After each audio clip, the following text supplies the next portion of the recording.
storms roll around us, cast away our care. Friends in the hallways, adventures we find, spells and enchantments, trouble on our mind. That's so wizards, oh, oh, oh, oh. Life is a spell we know. We're casting joy and glow, oh, oh. That's a wizard show. Can you hear it? Turn it up. 8 o'clock on the dot, live at Site B. It's the OGGM and Steve the Cat on a foggy, gloomy Wednesday morning. It's time for another exciting adventure in the wacky world of Wizards of the Coast. Stock down again this morning. Wizards of the Coast wants us to know everything we thought we know about dragons is wrong as they release the now renamed Dragon Delves, or Dragon Book 2025, that contains a whole bunch of information on dragons, dragon-related adventures, dragon connections to previous existing modules, a solo dragon adventure, the complete history of the dragons, all sorts of facts about dragons. Look at this. Look at these facts. Look, red dragons, blah, blah, blah. This, red dragons, this thing. And that's it. That's the only art we get. But yeah. Everything you thought you knew about dragons was wrong, because this is the first time that they have ever given us the history, ecology, geography, and personalities of dragons. Never before in the 50-year history of the hobby has Wizards of the Coast or its predecessor, TSR, released a book about dragons that tells us about dragons. As long as you don't count this one, this one, this one, this one, this one, that one, that one, that one, that one. I think I already said that one. That one. Yeah, that one. That one. That one. That one. As long as you don't count any of those, this is the very first book Wizards of the Coast has ever released.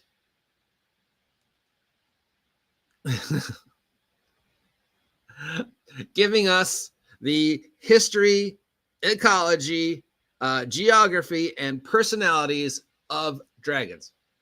Again, this is their words, not mine. First time in the history that they have done this, as long as you don't count the previous 20 books that they have made over the past 50 years detailing dragons.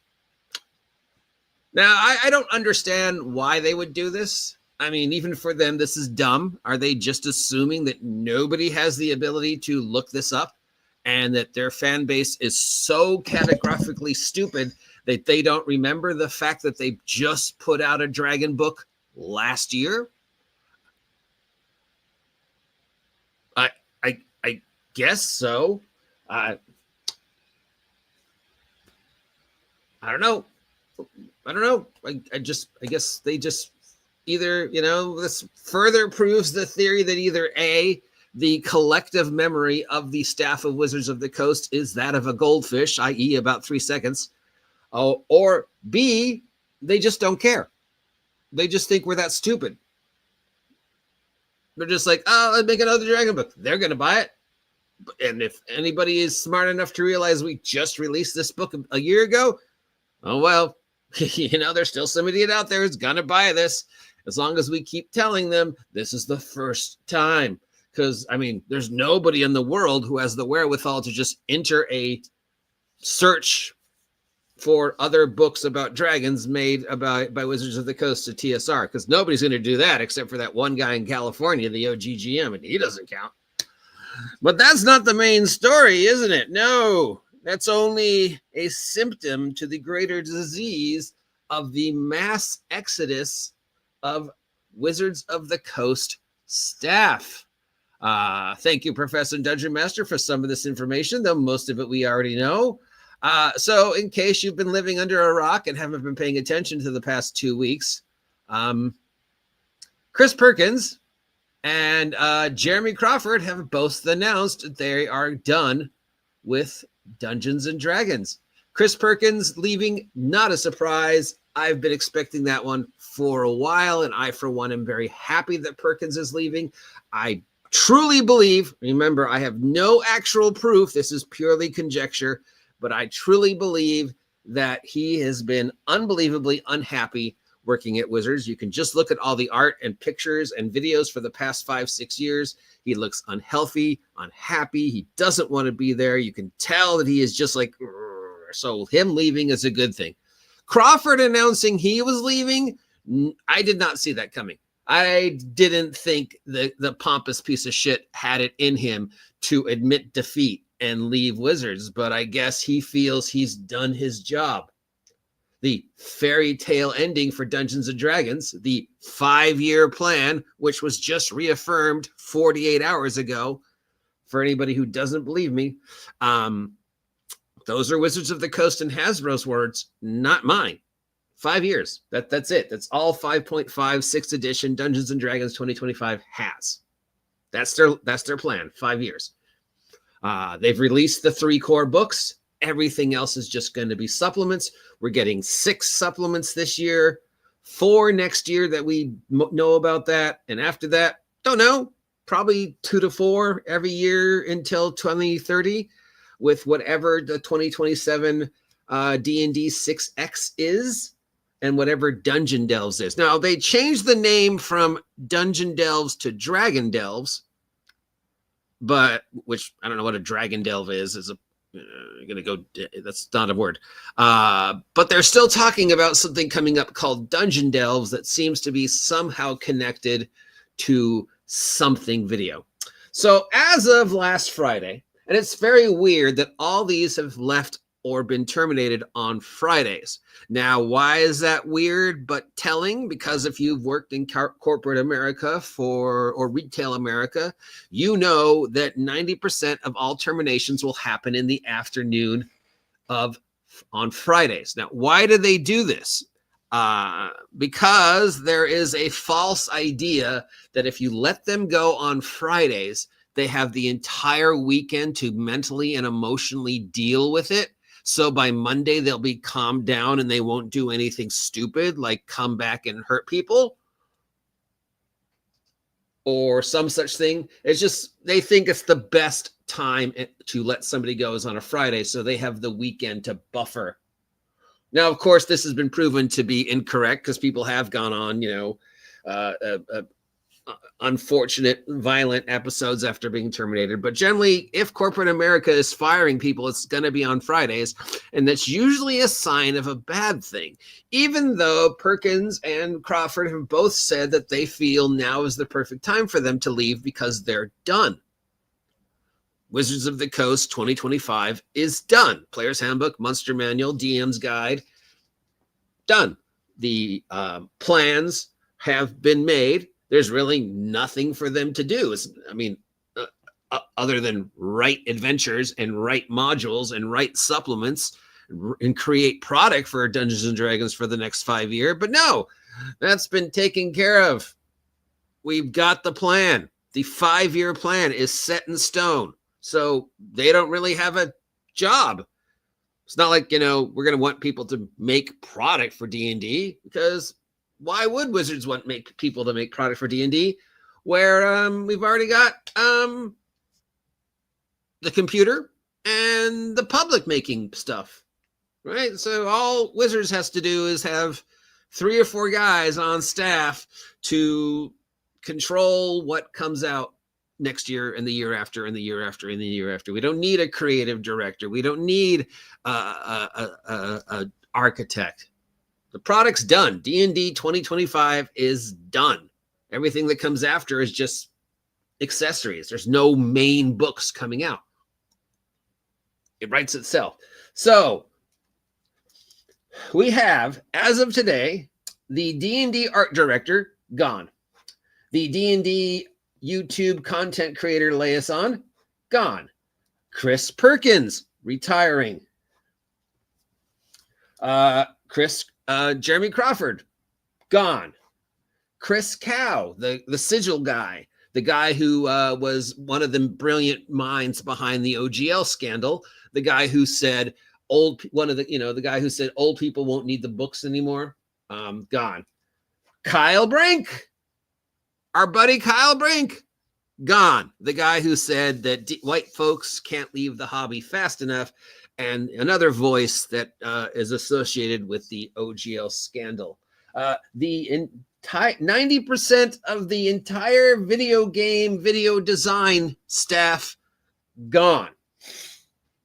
Artists gone. Content creators gone. Tons and tons of staff gone. And this is just people from the Wizards of the Coast that we generally know about. Wizards of the Coast Seattle. We hardly ever hear news from Wizards of the Coast Texas. In fact, I think most people don't even realize there is a two other Wizards of the Coast, because there's a Wizards of the Coast office in Texas, and then there's whatever was on the East Coast that they're moving. I think it was in Rhode Island, and now they're moving it to Boston. Am I right? Am I wrong? I don't know if that's a Wizards of the Coast or a Hasbro or what, but there's something over there that was in one place, and they're moving to a new place. So 90% of Wizards of the Coast Seattle staff gone. Some of those people, I'm sure, worked at Texas, and I'm sure worked on the East Coast. But most of it is the people that we associate with Wizards of the Coast, which is the Seattle branch. Perhaps it's just what they're saying, that, you know, with D&D 2025 in the bag, we don't need these people. For going forward, it can pretty much run itself, right? We don't really need a design team. They have, Chris Cox and the Wizards of the Coast lady have said, we have the AI, and the AI is going to go through our catalog, 50 plus years of TSR Wizards of the Coast D&D product, plus access to everything that anybody posts on D&D Beyond, plus access to anything that people post on DM's Guild. The AI has the ability to go through all those and gobble up information and then splice it together and regurgitate brand new product. So if the AI is going to be doing that, well, we don't really need people writing adventures. The AI is going to write adventures. We don't need people whose job it is to go through what the AI created and made it okay. But other than that, yeah. All right, so that. Second, we've got the nostalgia. We know that they just redid Keep of the Borderlands. It's in the new starter set. And now they're talking about redoing it again. They're also talking about redoing one of everybody's favorites, the Forbidden City. They're talking about redoing Strahd again. They're talking about redoing Giants again, converting all those to the brand new. I'm sure he knows. To the brand new edition. Now, I don't know why Strahd 5.0 would need to be updated to become Strahd 2026. It's backwards compatible, right? Right?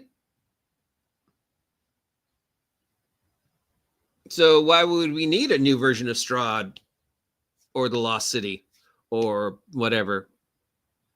Unless, of course, it's not backwards compatible.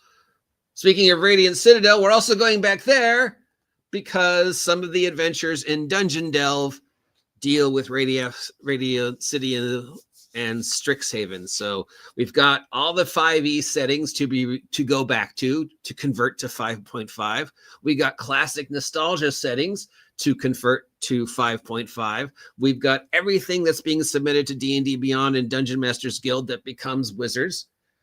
We've got 5e adjacent still being made, so they can still license out the D&D name to Roll20 and all the other things and make stuff for that.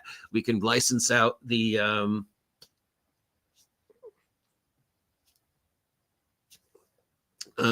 license to other third-party content creators who are going to make official 5.5 product and kickstart, so it could be that's it, that they don't really need a staff, which would, of course, add precedence to my theory that Hasbro doesn't need Wizards of the Coast, and Crawford leaving and Perkins leaving is, I think, a sign of them telling us we don't need you. We've fired most of their creative staff. There's even now a rumor going around that Mackenzie's gonna be done. Please, please, please have Mackenzie be done.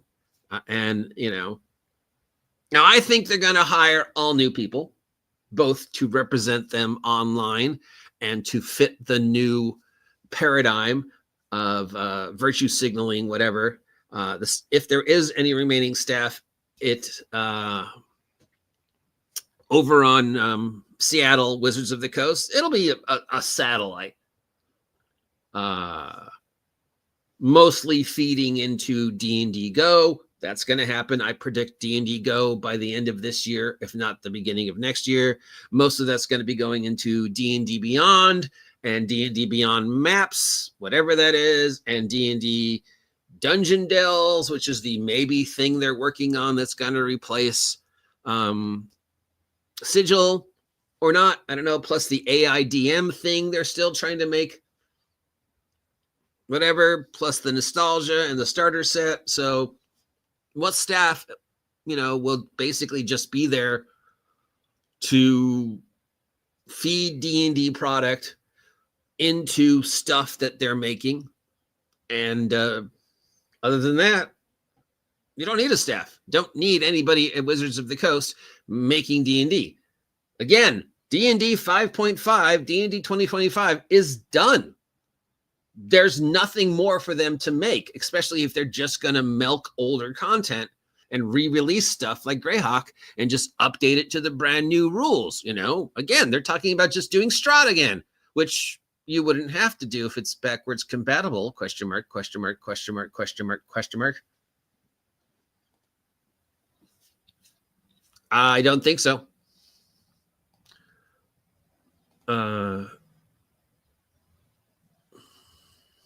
So am I. I think all of us like to see, might want to see the Keep of the Borderlands in the starter set. Hopefully they release it separate or PDF so we don't have to buy the starter set if we're curious about it, or somebody else buys it and we just get a chance to look at it.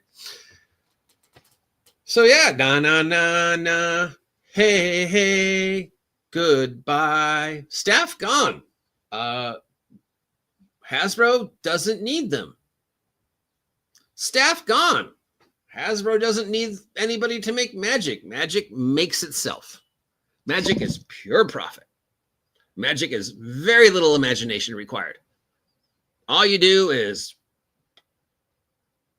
come up with revisit one of the existing settings, because I don't think they're doing any new settings. They just did a new starter set to revitalize Magic. They're talking again about just focusing more on Magic, focusing more on the branding of Magic. Everybody remember Magic the Gathering Hot Pockets? Focusing more on D&D branding. Everybody remember Dungeons and Dragons meat snacks and Dungeons and Dragons beard oil. Branding D&D is the future. Branding Magic the Gathering is the future. The game writes itself. We don't need anybody to write Magic anymore. All you do is go, hey, let's go back to Innistrad. Let's go back to Ravnica. Let's go back to Dominia. Let's revisit Goblins. And then you go, okay, let's just rename an existing mechanic and just release it as a brand new character. Instead of it being called Gravebind, it's now called Dredge. Instead of it being called Dredge, it's now called whatever else, but it's basically the same thing.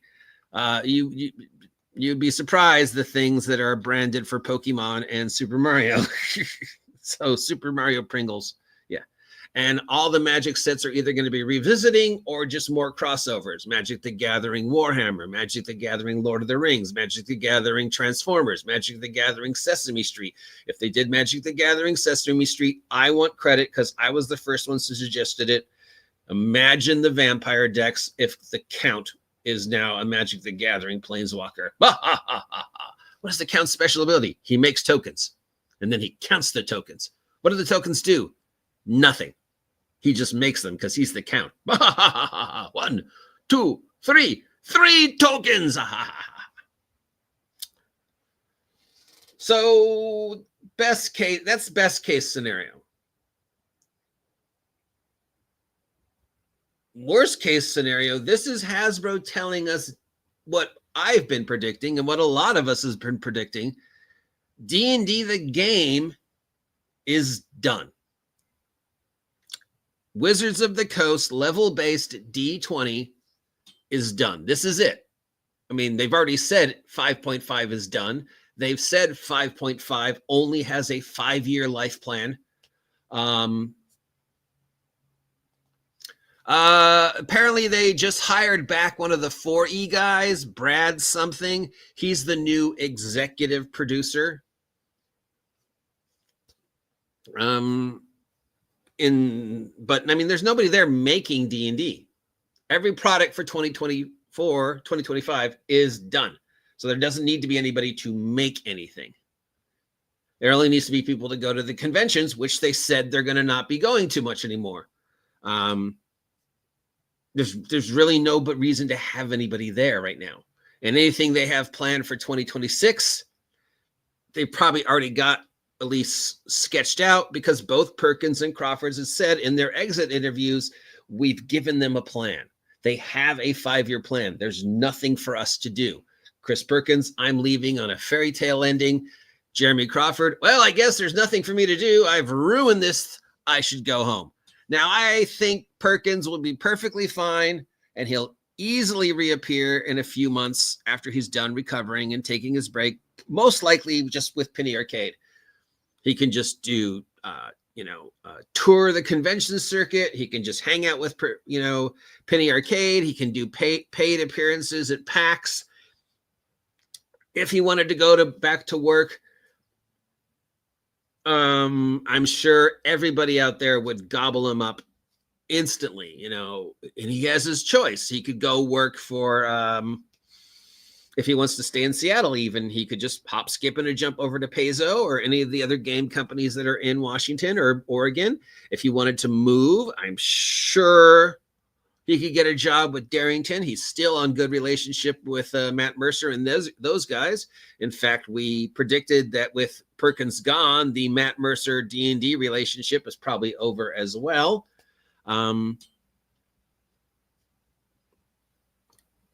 So yeah, the bad news is, if you are a fan of Wizards of the Coast producing pen and paper tabletop role-playing game content, that's done. That's over. I don't think there will be a 7th edition. Anything we see going forward will be on the Comptometer, will be D&D Beyond related. There'll be very few product next year that after that, and it'll just continue to dwindle down to 1 or 4 things a year. Super special, deluxe, chromium edition, slipcover, non-GMO that you have to pay $90 to get.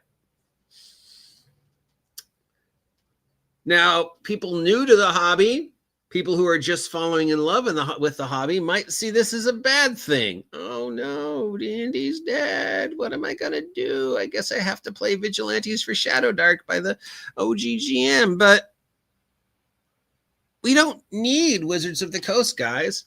We never have.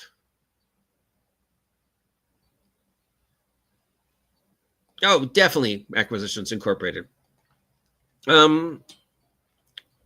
Because in Wizards' own words, all you need is the 3 books. And you don't even really need one of those books. Really, all you need is the Player's Handbook and the Monster Manual. Everything in the DM's Guide you can find online. Yes, they have the rights to that. Anything that them has made in the past 50 years by TSR or Wizards or TSR adjacent or Wizards adjacent, Hasbro has the rights to mine.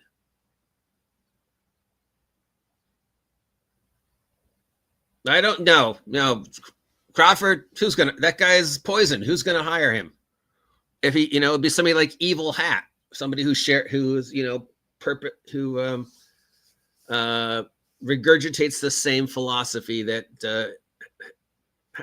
Crawford regurgitates, so the only people would hire him as people who he thinks think like him.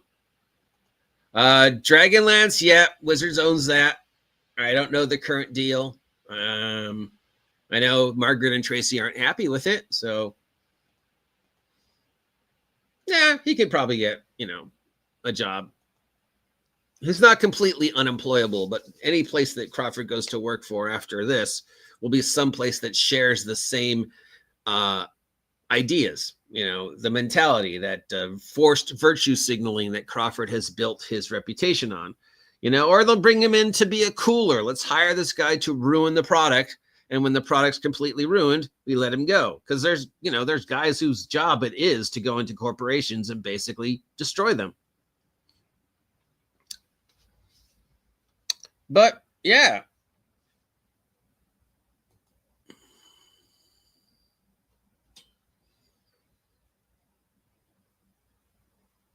Well, they did release that super duper deluxe version of the old rules. And they did release that weird thing for the 50th. And there are talk about, re-releasing some of the classics, but those would all be under the new rules. If you're looking for old rules stuff, it's out there. You don't need them to re-release it. If you want it under the old rules, it's out there. Classic D&D.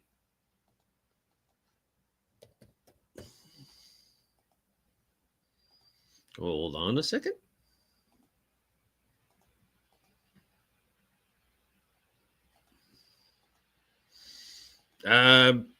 Dungeons and Dragons.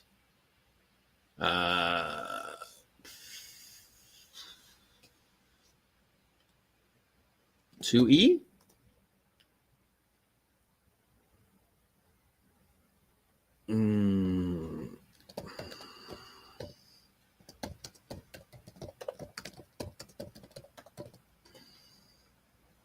Yeah, it helps if I know how to spell it right.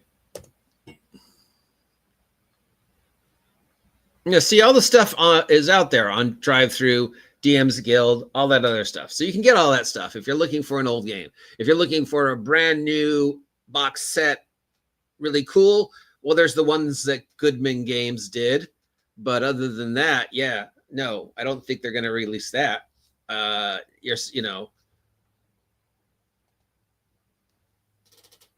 It would crush, but they're not going to do that because the current philosophy in regards to the classic stuff is it's problematic.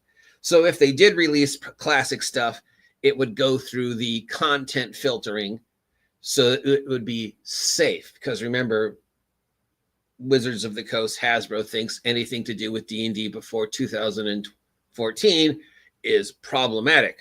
People like me who played since, the 80s and the 70s, problematic. Racist, sexist, homophobic, anti-woman, anti-establishment, anti-democracy, whatever that is they call us. So, no, you'd have to rely on other people to take the stuff out there and re-release it under a different name. Plenty of those out there. Because, we've got the OGL, we've got the Retro Clones, we've got the OSR, we've got Troll Lord Games, and all the amazing stuff that they're doing and have done and continue to do.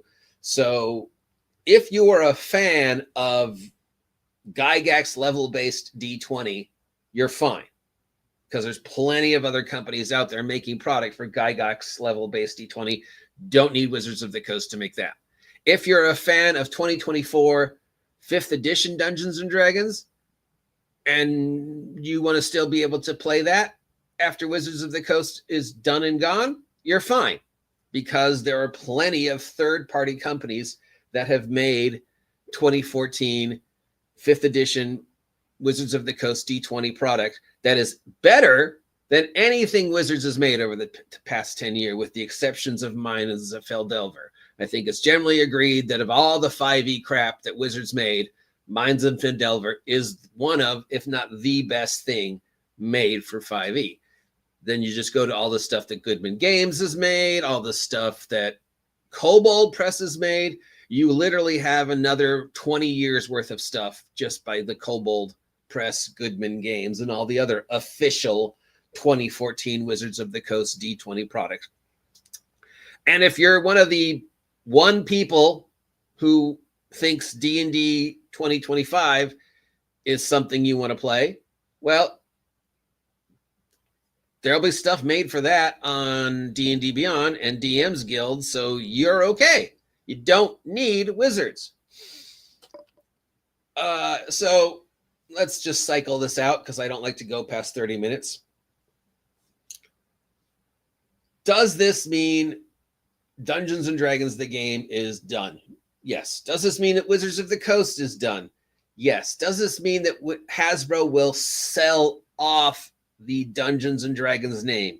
Because that's the big thing, right? People want them to let Wizards of the Coast go. Somebody buy Wizards of the Coast. What's the point in buying Wizards of the Coast?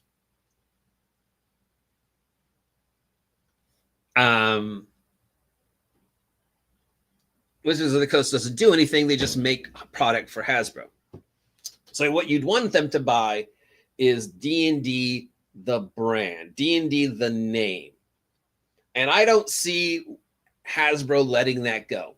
They'll shelve it like they did with Power Rangers and Transformers and G.I. Joe, and then just milk off the brand like they did with Power Rangers, Transformers, and G.I. Joe. And then you have third-party D&D t-shirts, third-party D&D breakfast cereal, third-party D&D products, third-party D&D media. That's the main focus going forward.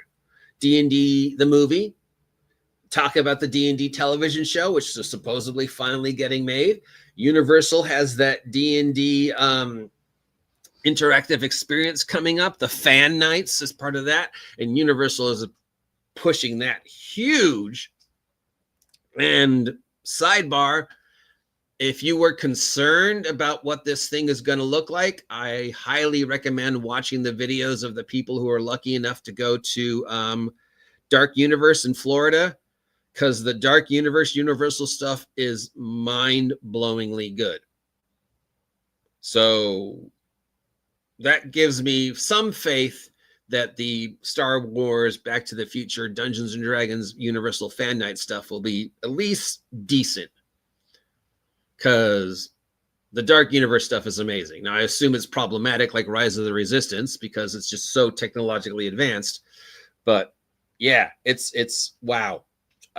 Highly recommend if you want to see the Universal Dark Universe stuff, go to the Grimm Collective and watch them going through it because wow. So yeah, that, and there's talk about a D&D play.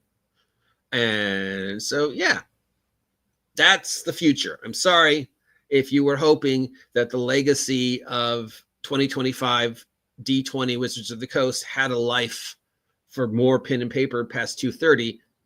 No, that's done. Pen and paper D&D as made by Wizards of the Coast is done. They have said so.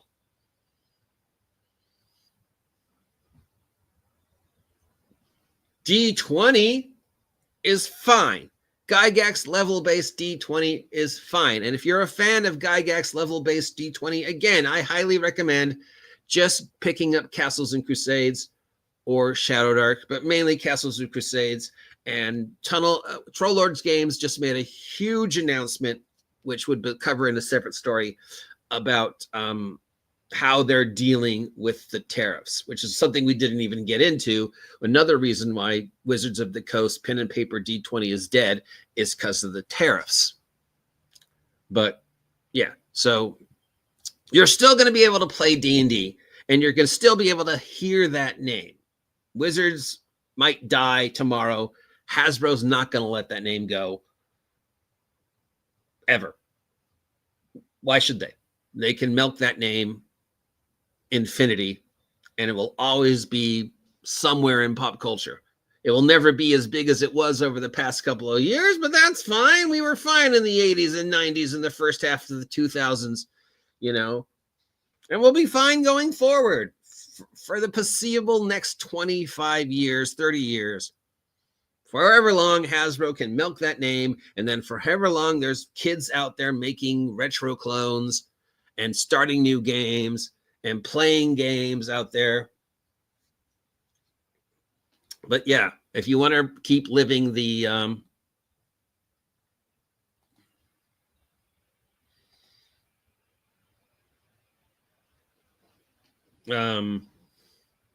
Gygax level based retro clone D20, you're fine. Okay. Time to bring this to a close. So Crawford gone, Perkins gone, 90% of the staff gone, art director gone, video game director gone, creative content director gone, Kyle Brink gone, rumors circulating that Mackenzie is gone. 2025 Dungeons and Dragons already plotted out. 6 products this year, 4 possibly next year's. Expect a lot of retro clones already. Expect a new Keep on the Borderlands. Expect a new Strahd. Expect a new Lost City. Expect a new Against the Giants. Don't expect anything new or imaginative or creative. D&D is done because